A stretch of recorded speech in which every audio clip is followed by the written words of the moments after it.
So, welcome to this first Alumni Thought Leadership podcast. I'm DC Jacobs and the Alumni and Communication Manager of Australia Awards Africa.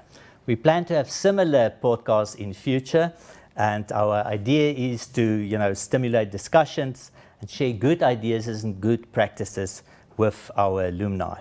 So, if you have suggestions, or if you want to share your success story, please drop us a line at alumni@australiaawardsafrica.org or share on our Facebook page, which is under Africa Connect Alumni. So today's episode is more aimed at our alumni associations, and we want to explore ideas on how to become more sustainable and autonomous. So we are excited about our partnership with Inyathelo, the South African Institute for Advancement, and based in Cape Town. So before I introduce my guests, just a bit of background on Inyathelo. So Inyathelo was established in 2002 as a non-profit trust, and they pioneered the practice of advancement in the South African institutional and non-profit sectors.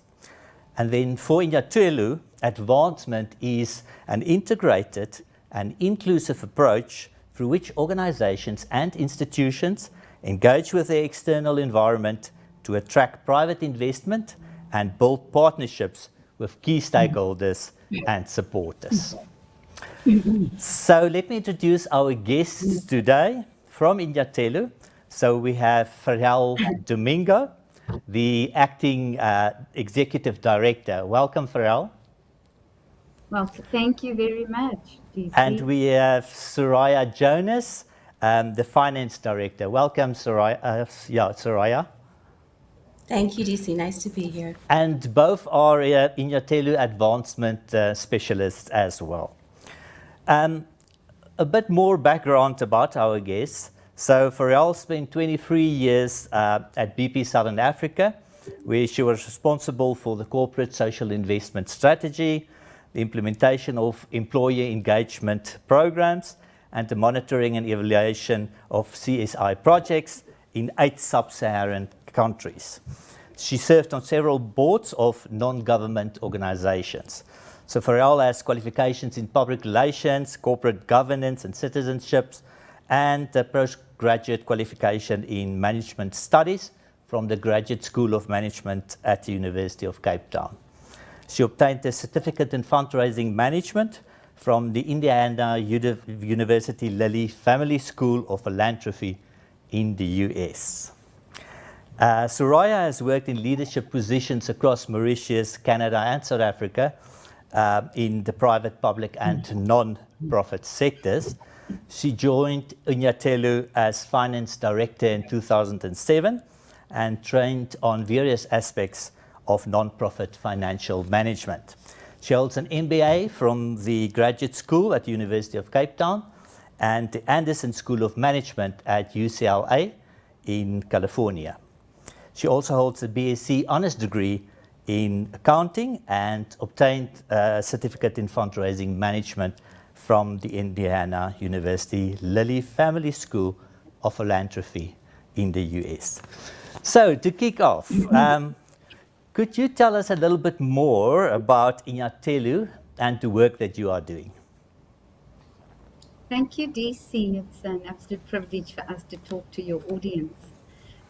So Inyathelo, thank you for the introduction as well. We base our work on 3 pillars. It's civil society strengthening, and then it's the promotion of philanthropy and advocating and lobbying for what is clearly a very, very big need, in the way that one operates these days. And we call that an enabling legislative environment for the sector so that the sector can thrive. We have Civil Society Sustainability Hub Center in Cape Town. We're very fortunate and we're very privileged to have this beautiful space. It was first conceived 10, 15 years ago, and it's the only hub of its kind on the continent of Africa. One of the things that we like to believe we do is that we exist to strengthen non-profit organizations through various ways, through capacity building, training initiatives. We have some of the most up-to-date, beautiful resource material. We also provide advisory services, and in a lot of cases, we develop bespoke programs so that the offering that we make is tailored exactly to the need of the organization so that the organization could basically hit the ground running. What we like to believe as well is that we bring um, various interesting topics and subjects so that we can bring the sector together on these various topical issues so that there is dissemination of knowledge, the sharing of information across the sector. And in particular instances at the moment, one of the big issues is around changes in the legislative systems. And so we play a big role in that at the moment. So you can see it is very varied, DC. Yeah. The sector is in dire need of strengthening, and we believe that Inyatelo's offering is very apt at the moment. Yeah. Can you explain a little bit more about advancement and where does fundraising fit into this? So, Advancement. Oh, thank you. Advancement is a term that is quite popular universally.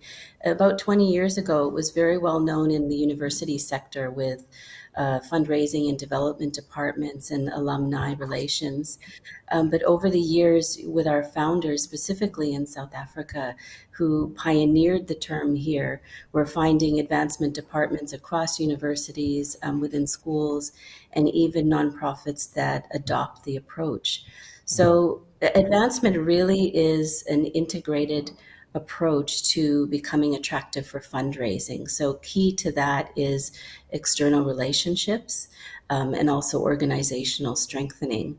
And it's a term that we use and we've built a model around. One of which is fundraising. I'm sure Fariel can speak to the fundraising cycle itself, but it's a tried and tested model.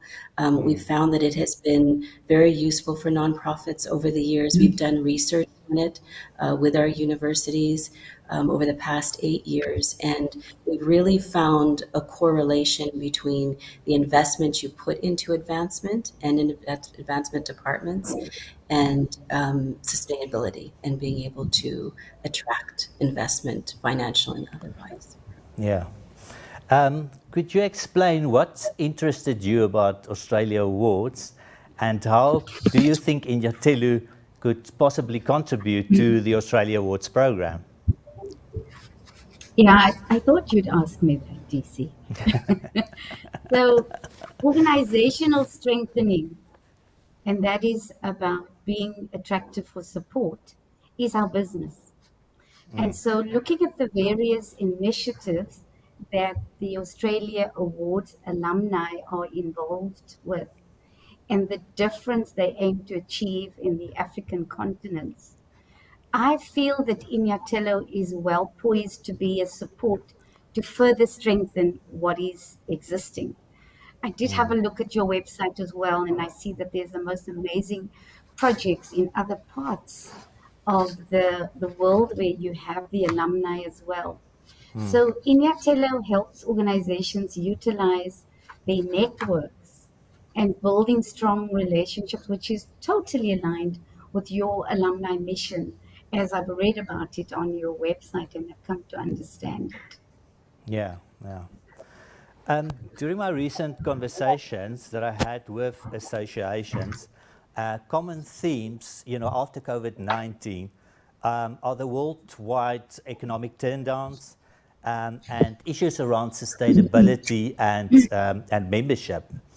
Our associations advised on,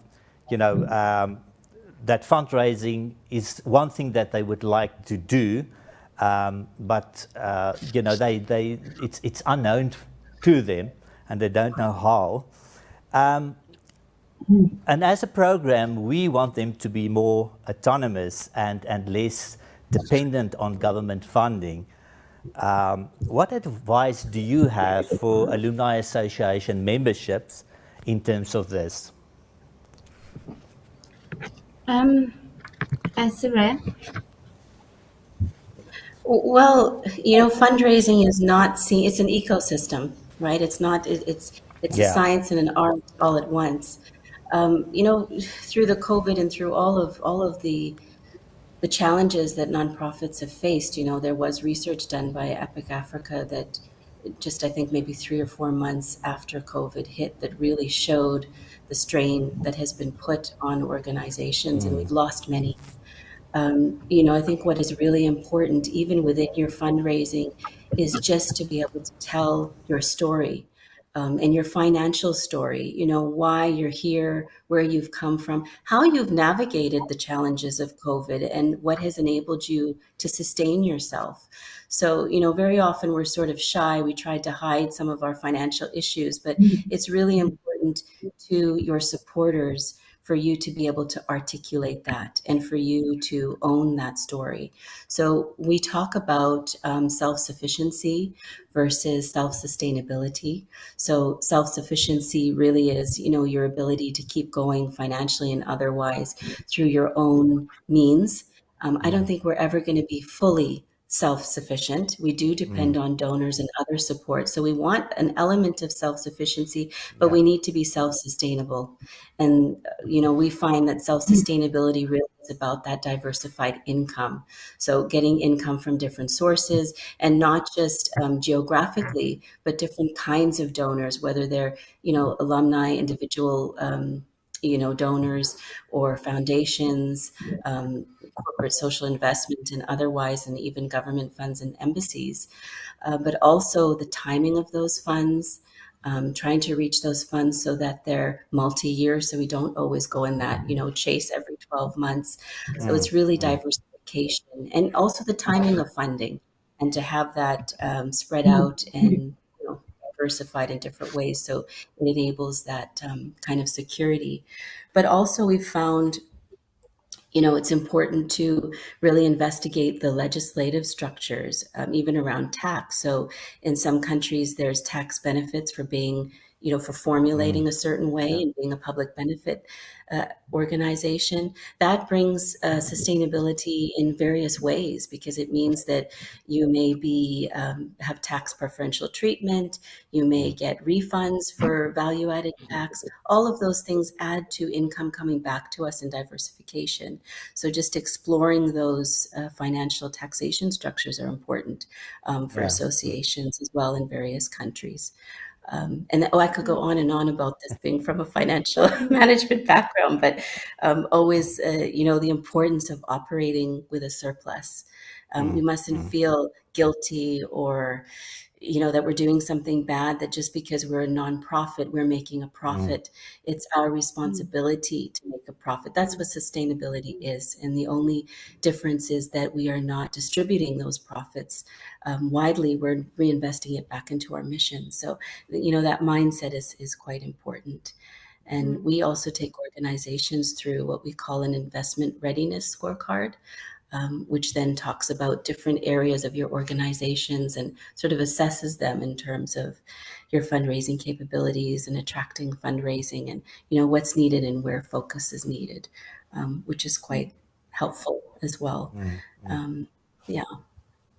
if I can Um, add to that, DC, yes, I, Bel. I just want to add, we're having a conversation, is that so what Soraya is describing is absolutely important, but there's the work that starts before that, right? So the importance and acknowledging the importance of resource mobilization, because it is only through this, the results of good systems and processes that you put in place so that you can attract the right level of resources that allows the organization, obviously, to achieve its goals. For instance, the organization would then be able to provide and to continue the services and products that it exists to do. Because once you've made a commitment to a community, you kind of have to stay in the game and make sure that there's a continuation of that. And so it is very, very important that you spend a lot of time thinking through what is the resource mobilization plan for the organization. And so Yeah. then the other big component is governance, making sure that you have the right level of governance in place, because we know that good governance doesn't only improve the performance of nonprofits, but it also impacts on the reputation of the organization. So, DC, I just thought those are two very important points to make. Yeah. And I like that holistic approach, that organizations should take. And that brings us with the 10 elements of advancement. And I know that Inyathelo believes in the 10 elements of advancement. So could you tell us, our alumni listeners, a little bit more about these 10 elements? Shall I go, Ferial? Yes, please.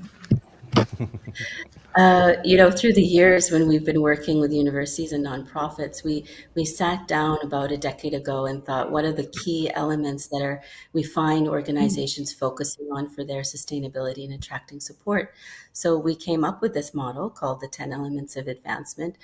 Sometimes it looks like a tree, sometimes it looks like a galaxy. It isn't that one is more important than the other, but the 10 elements really are based around organizational strengthening. So, the first, for example, is governance, as Ferial has mentioned, and making sure that your board or your governing structure really understands their fiduciary duty, their duty of loyalty, obedience, and care. We often find, it's only when crisis hits that organizations haven't really distinguished between that and understand their roles and the role they have in supporting the head of an organization. Leadership, of course, is another element which is very important. We're finding today more this approach to considered leadership is really important in our environment. In that less flattened structure and empowering people. So there's external leadership, but that internal leadership is also quite critical. So we look at those factors. Another thing that attracts you for funding is your external relationships. You're only as strong or as as good as the relationships you have out there. And so that's very critical. Another one is fundraising tools. We know that's quite obvious. Ferial spoke about a resource mobilization plan. We also look at a quadrant for prospecting and where you should be spending your energies more and make sense for you. A budget is a fundraising tool as well, and so that's quite important. Things like human capacity, making sure that you have enough resources to carry out the work. Strategy and planning, of course, we know is important. Donors want to know where you've been and where you plan to go. And we know that environment is constantly changing. And so it's always being aware and assessing that external environment in your strategy as well. We know monitoring and evaluation. Investors want to know what is the return, the social return, or we call it the return on advancement for what they're investing in your cause. And then just the last couple ones are voice and visibility, which is very, very important. Your organization's advocacy, your issue, where do you stand on what it is that you stand for, what is important to you, and making sure that you have a voice around that. And the visibility, whether it's on social media platforms or various others, is quite important. And then lastly, not least importantly, is financial management as an element as well. And just around, if you're going to invest in an organization, you want to make sure that the custodian of those funds are being put to good use and are being used ethically.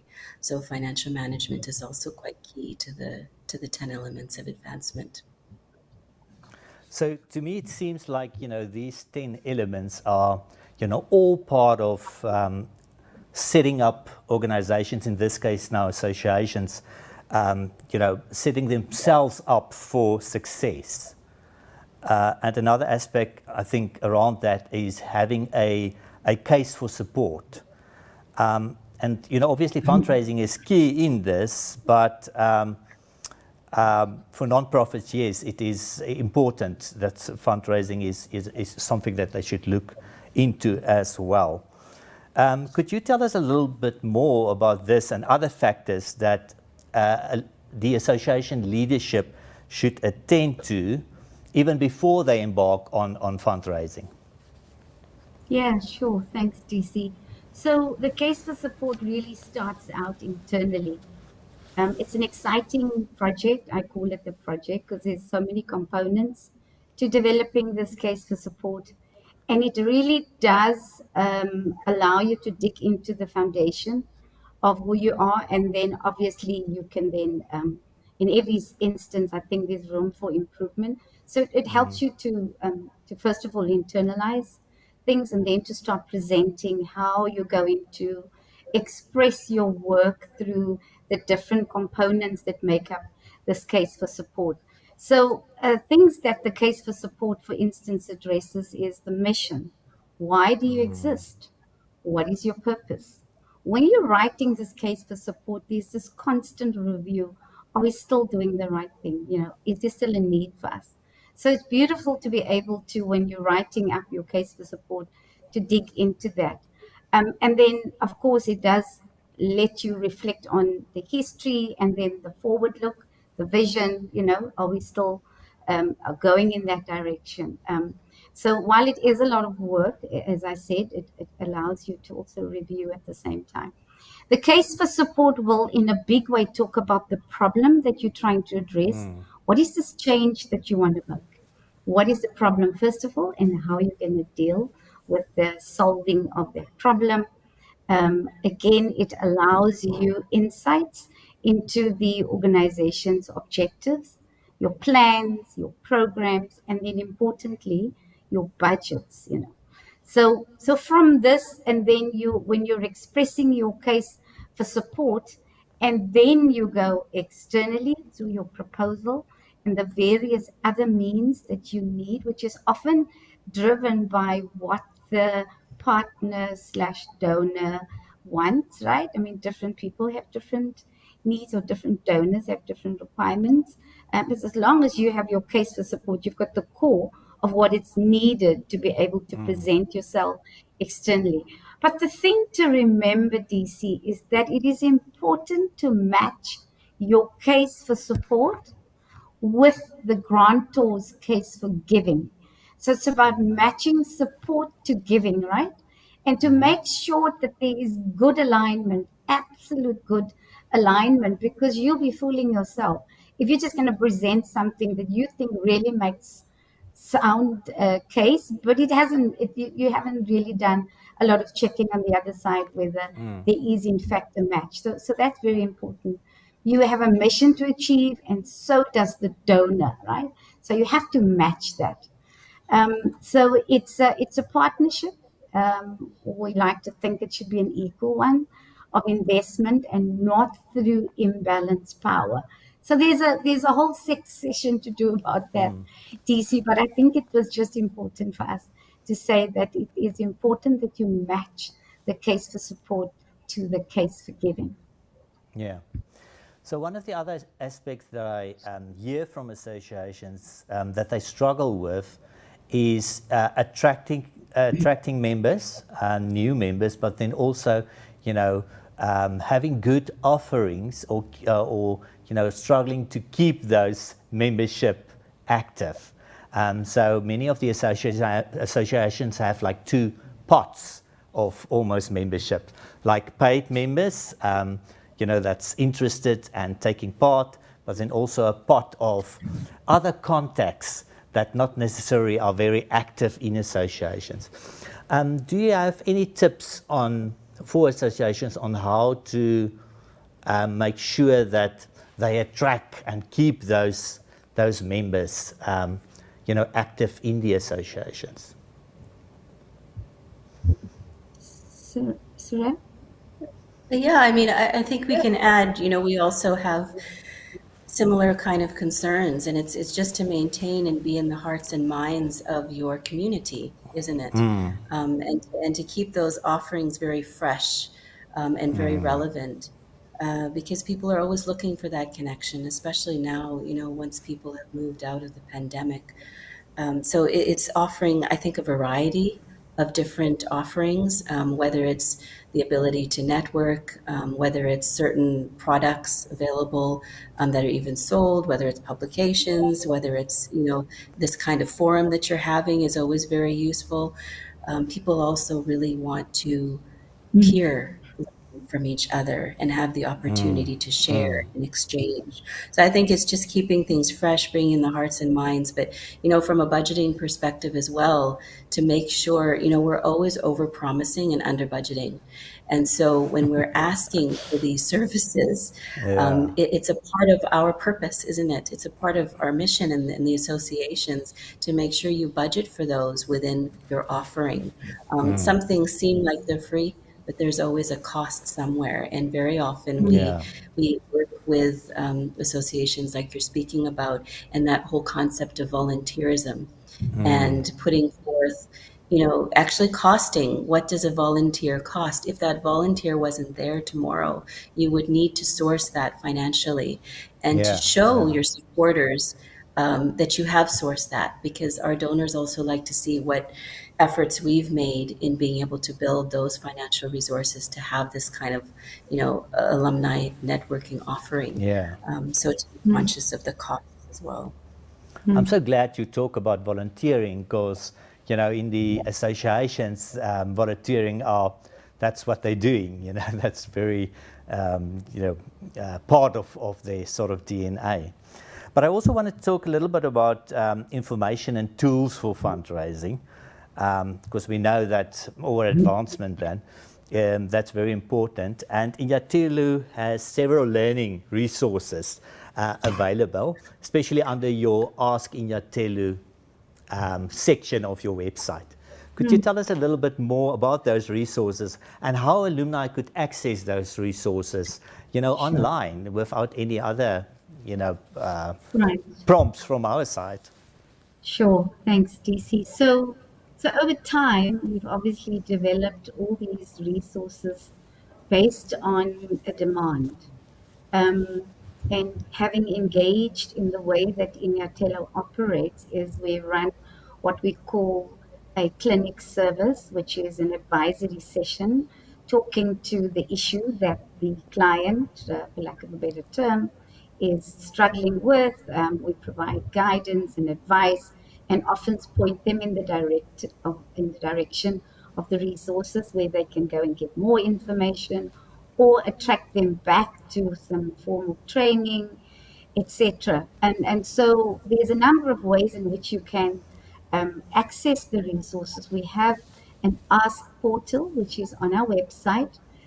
You basically go there, it's nicely broken up into the 10 elements. So if you hit on each of the elements, say you've got an issue with strategy, you're not quite sure, it begins to unlock and unpack strategy, what it is, and some expert comments, advice you will find there, with links to probably several other resources. Then we have digital and online material, which we've developed. We also have the same material in physical format. So in our office, excuse me, you will find we have clients who prefer a hard copy. And so they will pay for a hard copy, and others would want a digital version of that same document or resource or tool. Um, we have developed over time a lot of workbooks. So in our training, we have workbooks that is quite nice to work through. It's not this, it's sort of in a way that where you want to actually work through the workbooks, and it helps you to Yeah. get at the end of working through the workbook, you've actually got a product. So it's taken you through the different steps. You then have an outcome of a product. We have access to a funding finder, which is, as it says, find the funding online system. You can come into the office and access it at no cost. We're in Woodstock, Cape Town, so it might be challenging for a number of people. Yeah. But we also have access to it via a link, and that service is at a fee. I must just say the challenge with Funding Finder is, as we all know, is the minute you've uploaded who to contact, where to find the funding, they change, right? Yes. And so it's a challenge. It's a constant challenge, just keeping it up to date. But at the same time, Inyathelo also has to keep it up to date for Inyathelo's own purposes, because we're also a non-profit and we're also doing exactly Yeah. the same things, and we Yeah. have exact same challenges that we talk about. And I think that's why we can talk so eloquently about it, because we Yes. live Mm. that. It's our lived experience. Some of the other resources that we have is, as I said, social media. We're on Twitter. We've got a bit of an issue with Twitter at the moment, but we're on Twitter, Instagram, Facebook, and LinkedIn. LinkedIn is probably the fastest growing platform at the moment for Inyathelo. And so yeah, so I think that's a number of resources. In addition to that, DC, we run webinars. We have open sessions where we just talk to the sector Yeah. about the strengthening work around the legislative environment, around fundraising, around financial sustainability, around governance. We bring people together to talk about a range of issues. So we have what we call Breakfast on the Second Floor platform, where there is conversation about a crucial topic that the sector needs to know about. And then we have meeting spaces. So we have Your multi-purpose hub. I was going to ask you about that. Tell us more about your multi-purpose hub and hubs, sustainable center. right? Okay, yeah. So this is a brag show for me when I talk about the hub. Okay, it's essentially what I came on board to do 10 or so years ago. It was very exciting. We revamped the space, about 1,100 square meters of space, into what the sector needs. And so the input at the time was, nonprofit sectors working from all kinds of places, and they're not really meeting people, because it's so challenging to work and do the work that one does. We wanted to make this a 2050 concept where it's a beautiful space, it's open, it's airy, you've got access to Wi-Fi, good bandwidth. You've got access to staff. You've got access to resources. You've got access to people who can give you instant advice. We've got access to physical resources online. If you don't have a computer, you can come and sit here and just work. If something's a problem and you happen to know you need to do something, your resources is limiting, you can come here and do it. We rent out office space to nonprofit sector organizations. We have about 348 square meters of conferencing space, beautiful, engaging, interactive space. And then we've got the Table Mountain to look at. Okay, Lucky that you. sounds fun. So I'm Yeah. sure our alumni members are asking, so what's next? So I want to encourage you to access the Inyathelo website and see for yourself all the sources and podcast information and videos that Pharrell told us about.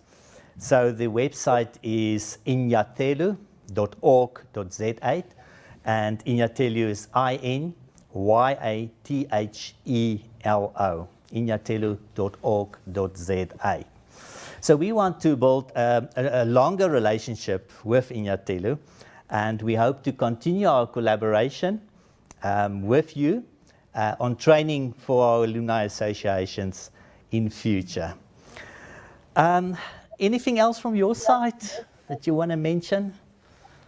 Well, I just want to say thank you for the opportunity, but also this is the work that we're talking about is hugely challenging. One needs to constantly have that at the top of your mind, but don't give up, right? There's resources available. There is Inyathelo at your fingertips. There is, because it's a beautiful opportunity that Australia Awards is offering. It's alumni. Don't give up. It's worth it. It's absolutely worth it to stay in the game. Yeah, thanks for the opportunity, Lucy. Thank you very much for your time, Pharrell and Soraya.